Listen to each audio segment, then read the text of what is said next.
क्या आपका Facebook, Insta या कोई भी ऐसा ऐप सेफ है जहां आप अपनी पर्सनल जानकारी सेव करके रखते हैं?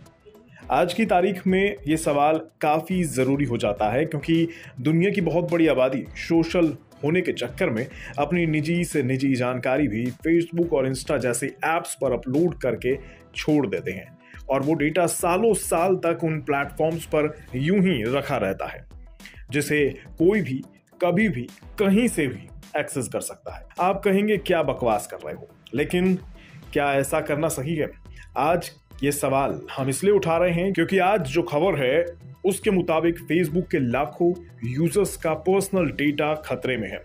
खबर है कि फेसबुक के लाखों यूजर्स का पर्सनल डेटा मिसयूज हो रहा है, जिसकी जानकारी खुद फेसबुक की पेरेंट कंपनी मेटा ने अपने यूजर्स को दी है।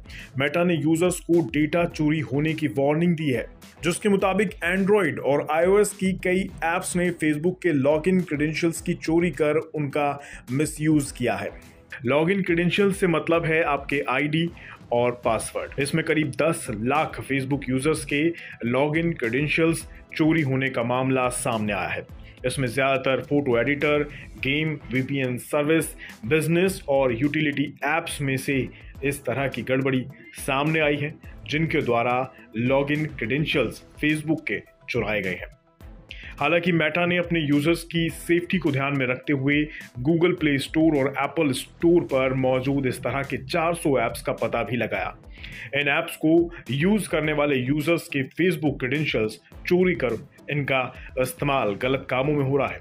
गूगल और एप्पल ने भी गड़बड़ी का पता लगते ही तुरंत एक्शन लिया।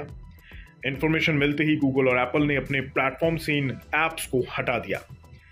लेकिन अब एक बड़ा सवाल, क्या फेसबुक, इंस्टा प्लेटफॉर्म पर आपका डेटा सुरक्षित है?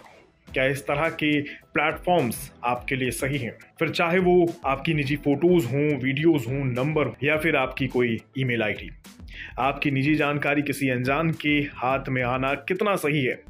इसका कितना गलत इस्तेमाल हो सकता है, आपने शायद कभी सोचा नहीं होगा। एक उदाहरण के तौर पर आपको बीते साल का एक वाकया बताते हैं। दिल्ली में रहने वाले एक शख्स का फेसबुक अकाउंट हैक होने का पता तब चला जब उनके एक दोस्त ने उनको फोन करके कहा कि पैसे मिल गए क्या? उन्हें कुछ समझ नहीं आया। उन्होंने कहा कि मैंने तो कोई पैसे मांगे ही नहीं। तुमने कितने पैसे डाले और किसने कहा तुमसे पैसे डालने को? सामने वाले व्यक्ति ने कहा कि 1000 डाले हैं, क्योंकि फेसबुक मैसेंजर से उसे मैसेज आया था कि तुम कहीं फंस गए हो और तुरंत में 1000 रुपए की जरूरत है।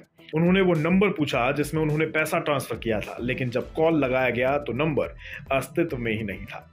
इस तरह से कई तरीकों से लोगों के अकाउंट को हैक कर गलत तरीके से उनके साथ फ्रॉड करने जैसे मामले सामने आते हैं जब आपके अकाउंट को हैक कर लिया जाता है। इसलिए सावधान रहें। हालांकि इस बार मेटा ने डेटा चोरी की बात उजागर करते हुए यूजर्स के लिए सेफ्टी मैसेज भी जारी किया है, जिसमें कहा गया है यूजर्स किसी भी नई ऐप को डाउनलोड करने के बाद ध्यान रखें कि अपने यूजर क्रेडेंशियल्स साझा ना करें। अगर कोई ऐसा ऐप जो यूज करने के नाम पर आपसे क्रेडेंशियल्स मांगता है तो उसका इस्तेमाल ना करें। इसके अलावा कंपनी ने सोशल मीडिया इंडस्ट्री में सिक्योरिटीज रिसर्च पॉलिसी मेकर्स से इस तरह के थ्रेट से बचने के सॉल्यूशन भी मांगे हैं। किस तरह के ऐप आपके लिए खतरनाक हो सकते हैं ये भी जान लीजिए। जैसे फोटो एडिटर ऐप हो, जिसमें आपका कार्टून बनाने की परमिशन मांगी जाती है। कंटेंट और वेबसाइट ब्लॉक कर ब्राउजिंग स्पीड बढ़ाने वाले वीपीएन ऐप होते हैं। फ्लैशलाइट बढ़ाने जैसे यूटिलिटी ऐप होते हैं।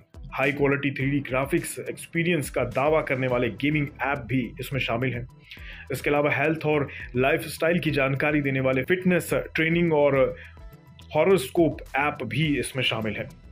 हिडन फीचर्स प्रोवाइड करने वाले बिजनेस और मैनेजमेंट जैसे ऐप्स भी इस तरह के डेटा चोरी वाले ऐप्स में शामिल हैं।